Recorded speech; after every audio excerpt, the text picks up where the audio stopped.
we also have a perfect guest to preview the NFC North Detroit Lions. Yes, so Locked on Lions, our guy up in Detroit, been with us before, a hero of mine, straight out of WAER, the top of the mountain coming out of college and just crushing it. No one knows the world of sports like Matt Dery does, and he joins us right now on the CHGO Bears podcast. Matt, how are you planning for the Lions, disappointing this year and the Bears taking the North and Caleb being the best quarterback in the land? Are you bracing yourself for all of that? Shots fired. Yes. Carman, Nick, I 100% am. We talked off air before we started. I don't even think there's rumors, and I have my Lions schedule here. I know when the Lions go to Chicago on the 22nd of December, there's rumors the Lions aren't even going to go. They're just going to forfeit, and they're going to just give the win because there's no reason to show up because they can't stop Caleb Williams by that point. But no, in all seriousness, this is a positive in that the division is getting better and there's not these automatic wins. Not that, to be honest, the last 2 years, the Lions had some automatic dubs against Justin Fields for some reason, as I dubbed him Hall of Fields, now running that backyard offense in Pittsburgh. But hey, it's exciting for Bears fans, and you guys should be excited. It's going to be interesting to see where they land, Chicago, by the end of the year. I mean, to be completely honest, when even in like the Bears chat that we have here, everyone's looking up to the Detroit Lions at this point. So do you think the Lions, I guess, what are your expectations for this season? Obviously, NFC Championship game a season ago, but just in terms of what this roster has, what are your expectations? Is this the year? Is this it? Well, it's interesting. There's some people are using the term here in Detroit, Super Bowl or bust. I'm not ready to go that far, Nick, with your question. I think this team can get back to the NFC Championship game, and then let's see how it plays out. Remember, in that game last year, the Lions were, at a 20-point lead going into the half. Things were looking good, 23-point lead, and things were great. And to be quite honest, the second half, they got exposed a little bit with poor cornerback play. They started the NFC Championship game with Cam Sutton on one side and Kendall Vildor on the other. You guys know Vildor. So now it's like you got Terrion Arnold, you got Carlton Davis, you got Ennis Rakestraw, you got Amik Robertson. They've added so many corners to the mix that they're going to be better there. And they've added DJ Rader at the on the D line. They needed another interior defensive lineman. Everybody's back from the offense. So I feel good about where they're going to be. Question's going to be a tougher schedule. A bullseye now really on their backs, going from 3 wins to 9 to 12, plus add in the 2 playoff wins. How will they handle that? I still think it's a 10-11 win football team, though. So are you a Dan Campbell guy? Yeah, who isn't? I mean, I think that now we're at the point, and I think the people that still bash him say he was lackadaisical in his decision-making in that second half of the NFC Championship game. Why is he always going for it on 4th down? Take the 47-yard field goal, take the points. And he didn't do that. But what he's done for the culture here, I know it's cliche, but it's true. The fact that, you got national people rallying around him. No one's making fun of him anymore for saying they're biting kneecaps. The guy can coach. He's a really good coach. And I've never seen a locker room like this. And, I was around the Pistons when they won the championship, Mark, and we saw each other at the Palace numerous times. Larry Brown, Flip Saunders, Rick Carlisle, all good coaches, but there was always – what's going on in the corner over here with this guy or that guy in locker rooms, good clubhouses. Jim Leland running the Tigers had an excellent clubhouse, but there was maybe 1 or 2 guys you weren't sure about. Everybody is on a string in that locker room in Allen Park, Michigan. And it's because of Dan Campbell, and no one wants to disappoint him. They're playing for him. And he's got the best offensive coordinator in football and a pretty darn good D coordinator too. On that level, were you surprised that he stayed? Had opportunities, in theory at least? I was. I had been told by a couple of people way before the process, like December, that Ben Johnson was pegged to go to Washington. It was going to happen. They had new leadership there. He fit with what the Commanders were looking for. They were going to draft a quarterback, obviously, and they did with Jaden Daniels. And he was going to be the guy to take him to the next level, and just didn't work out. And I think Ben Johnson, I'll throw out another cliche, unfinished business really does matter to him. He wants to win a Super Bowl in Detroit. And I also think he's also looking for a pretty big bag when it comes to getting a head coaching job, and it's got to be the right fit for him. So for now, he's here. And like I said, I'd say I'd be a little bit surprised. I'd be shocked if next year we're having the same discussion. Matt, when you look at this Lions team, obviously they have a bunch of playmakers on both sides of the football, but what are the concerns with this team as they're entering the 2024 season? You know what, Nick, I would say number one, again, complacency. I mean, last year was such a roller coaster ride, 12 wins, and you add the 2 playoff wins, both at home.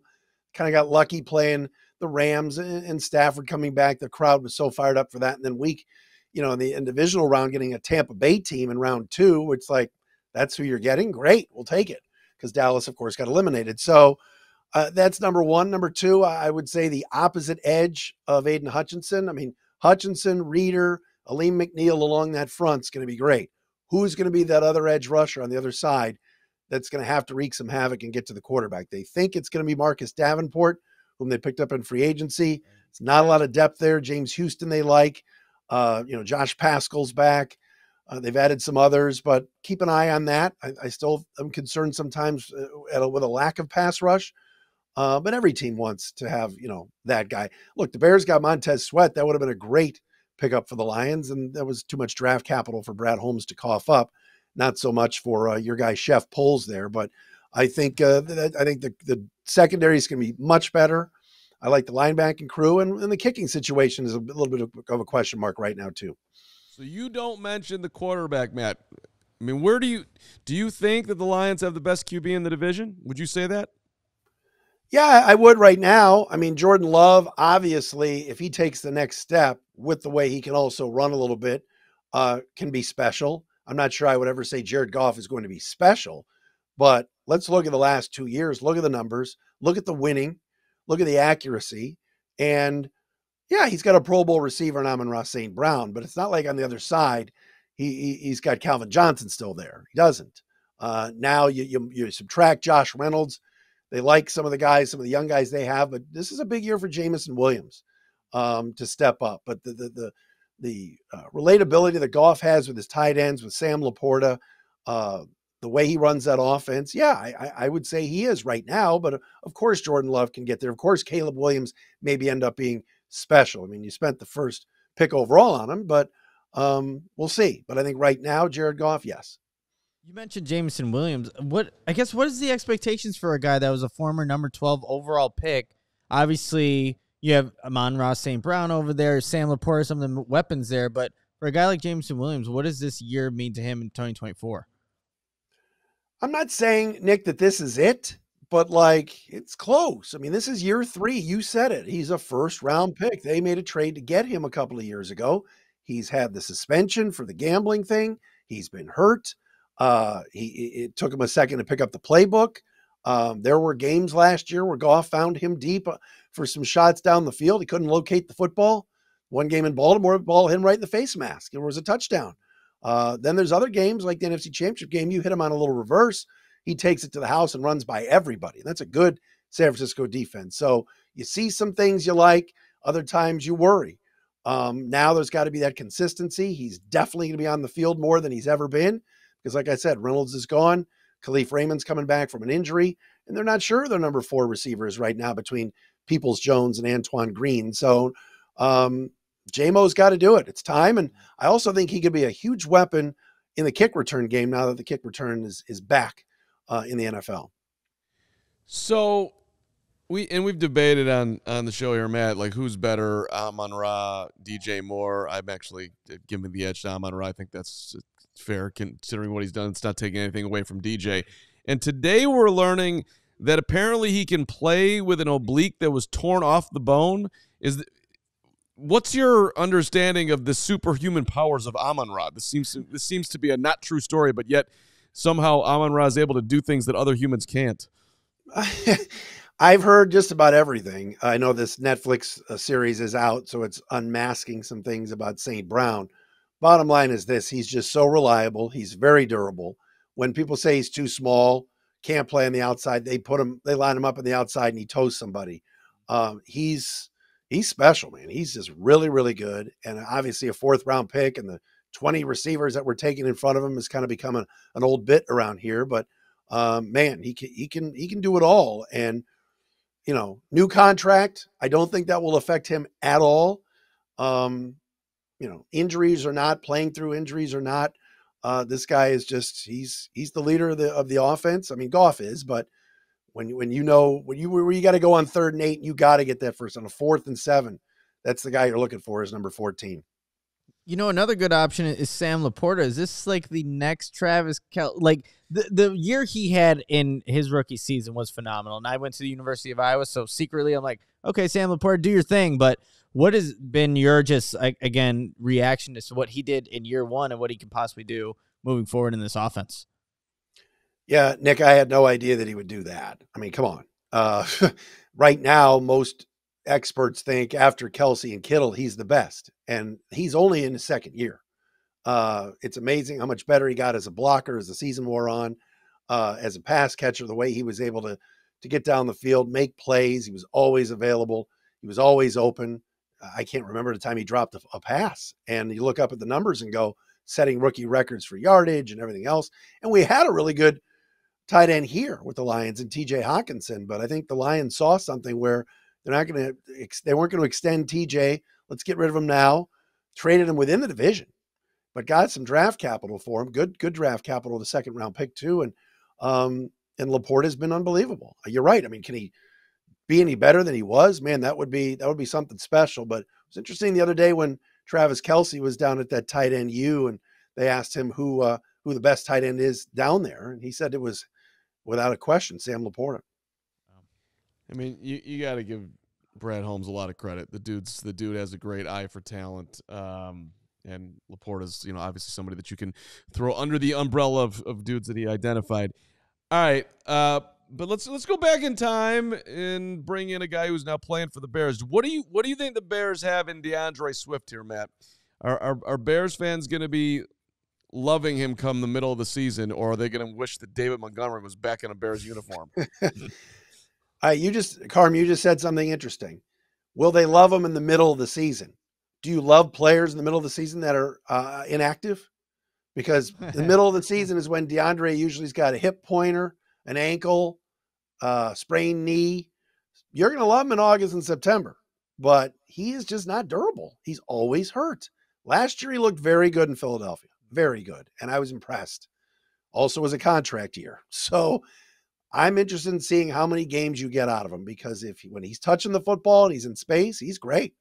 And I think that's a nice upgrade. The question is going to be how many games you getting out of him, because like you said, middle of the year is usually DeAndre deactivated Swift. And I root for him. He's a good guy. And I think that, like I said, when he's healthy, he's excellent. But question's going to be durability.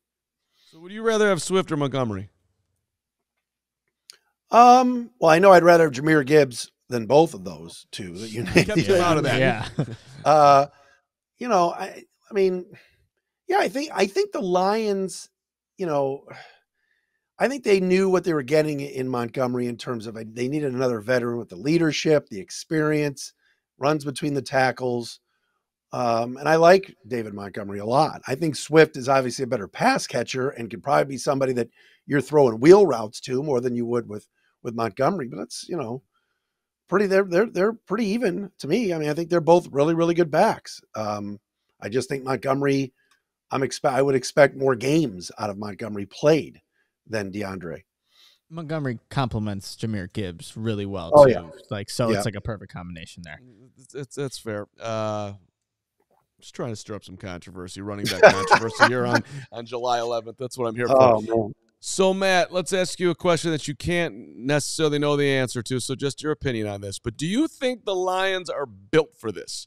That their personality with Dan Campbell and Aiden Hutchinson entertaining you, singing Billie Jean, with Amon-Ra telling everybody it's Super Bowl or bust, do you think that locker room has the, I don't know, chutzpah, there's a good word for you people out there, to just handle the bright lights that are going to be there, especially if you get off to a good start and the expectations that are going to mount, that this is it. This is Detroit's going to do this. I do. I think they can. I think they're well grounded. I think, it starts at the very top with ownership, and then Chris Spielman obviously has a big role in the front office and just the culture of the operation there. And you mentioned Brad Holmes and Dan Campbell.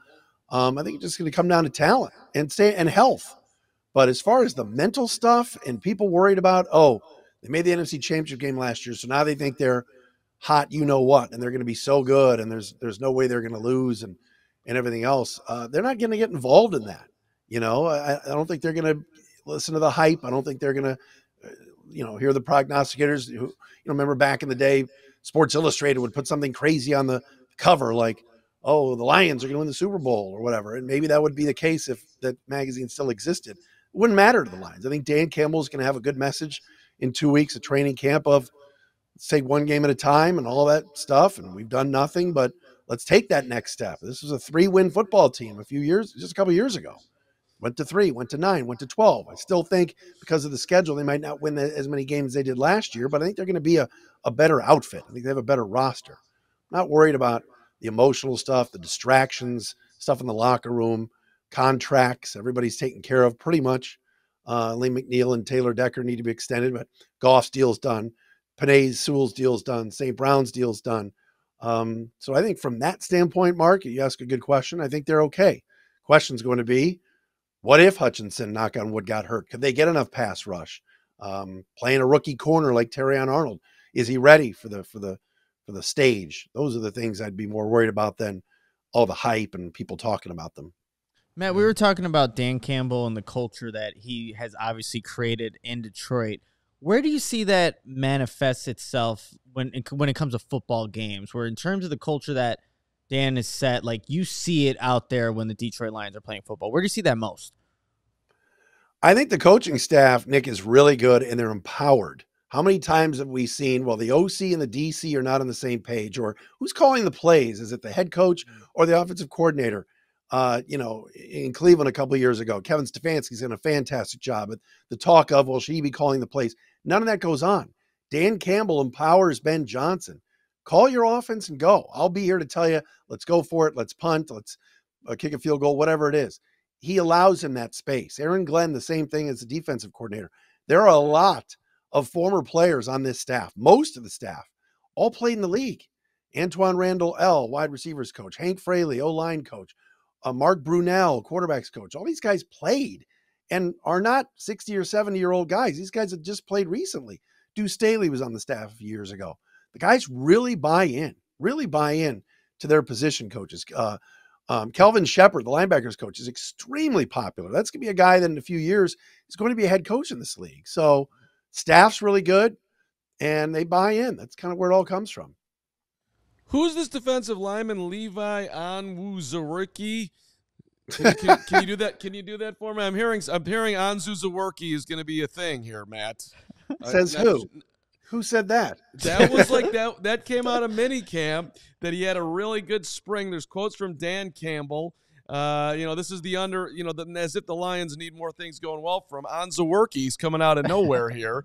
And okay. Levi, if people don't know him, Onwuzurike. Him.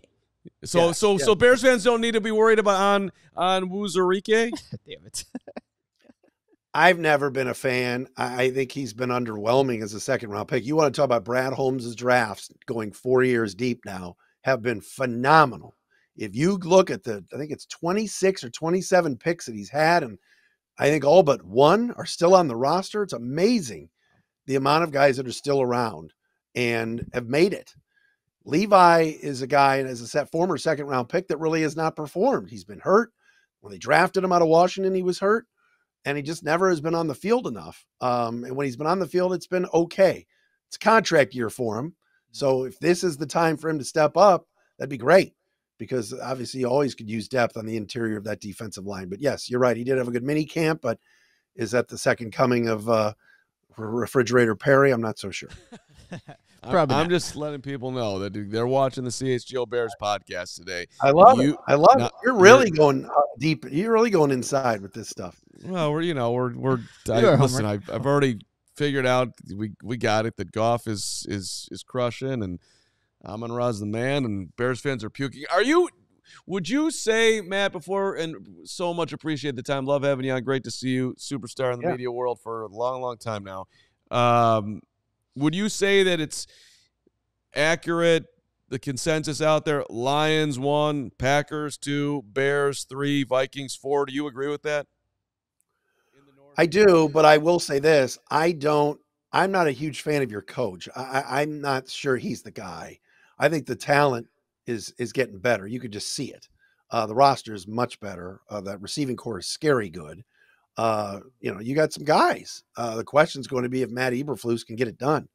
Because I think the better coach is Kevin O'Connell in Minnesota by far.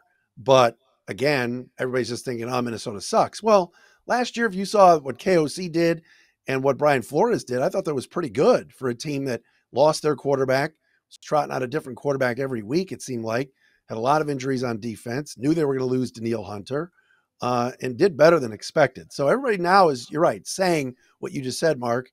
That's going to be the order: Detroit, Green Bay, Chicago, Minnesota. But I'm not sleeping on the Vikings. I think this division is going to be really, really good. And like I said before, Lion fans were thinking, a free 2 wins the last few years with the Bears. Yet Bears should have beaten the Lions at Ford Field last year. Should have. Yep. And the Lions got housed there in the cold weather at along the lakefront. So none of these games are going to be easy. I like Green Bay and what they've done, certainly, but I also think, man, they really, I thought, kind of skied a little bit over their shoes a little bit, or played over their shoes a little bit at the end of last year. I'm not so sure that's that good of a team, because they probably should have beaten the Niners to play the Lions, which would have been interesting. I'm not so sure that's going to happen again. People are saying, oh, Green Bay's taking the next step and the Lions won't. I'm not ready to go there yet with that. Matt, you mentioned the cold weather and the lakefront. This is me from behind the camera over here. 14 of the first 15 games for the Lions are going to be indoors. It's pretty well documented Jared Goff hasn't been great in cold weather. How big of a favor did the NFL do for the Lions on their schedule? Is that Greg asking that question? That is Steven. Steven, Yeah. I'll say this, Steven, too. Week 3 at Arizona is no gimme when you look at the Lions' schedule. People are like, oh, the Lions are going 4-0 in September. Arizona is going to be better, and that coach is good, and they're trying to model themselves with Monty and Gannon after Holmes and Campbell. But yeah, I mean, any opportunity the Lions get to play indoors on that fast track with the speed that they have, with the quickness they run their offense with Goff, that's a huge factor. And you're right, to only go to Green Bay week 9 and play at 425, that's November 3rd. It will be cold, but it's not going to be December. That one game you're looking at that's going to be the one you question about Goff and cold weather is the Bears game, the third last week of the year. So, yeah, I guess it's a little bit of a favor, but Jared Goff won in Green Bay in week 18 2 years ago, beat Aaron Rodgers, ended Rodgers' career in Green Bay. And it's like that game never happened, because everybody just says, nope, Goff can't win in the cold. Well, what about week 18 in 2022? So he's done it. Did he look good in Chicago last year? No, he did not. That was his worst game. Nick, you good? Good. Okay. I thought you gave me the nod with a power look here. I mean, we answered all of our questions that we had in our rundown. I feel like our listeners have gained a lot of insight of this NFC North rival. I got one more. How many teams in the North finish over 500? In your opinion, Matt? Finish over. Am I be a bad guy if I say the Bears go 8-9? What did the Bears go last year? They were 7-10. Predicted What accurately did they go, by somebody on the 8-9? show. 8-9? Yeah. Here's the problem. What CJ Stroud did last year was an outlier. He was unbelievable. People are like, oh, Caleb will just do what CJ does, or Jaden Daniels will do what CJ does, or that's tough, man. CJ Stroud, that was monster what he did. I don't see Caleb Williams doing that yet. I still think the Bears are an 8-9 win team. I haven't gone game by game and looked at the schedule, but it'll be close. It'll be close.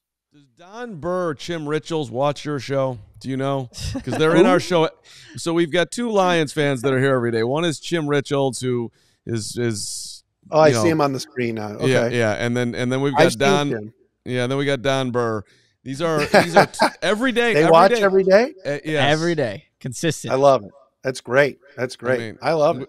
we love that they're here, but we'd also, we'd pass them off to you, Matt, too. What else is going on in Chicago? Let's talk here. Should we bring up John Schriffen or the Bulls off season? What should we talk about? The White Sox TV guy has certainly made an impact in a unique way. Very that unique. is accurate. The Bulls are a disaster.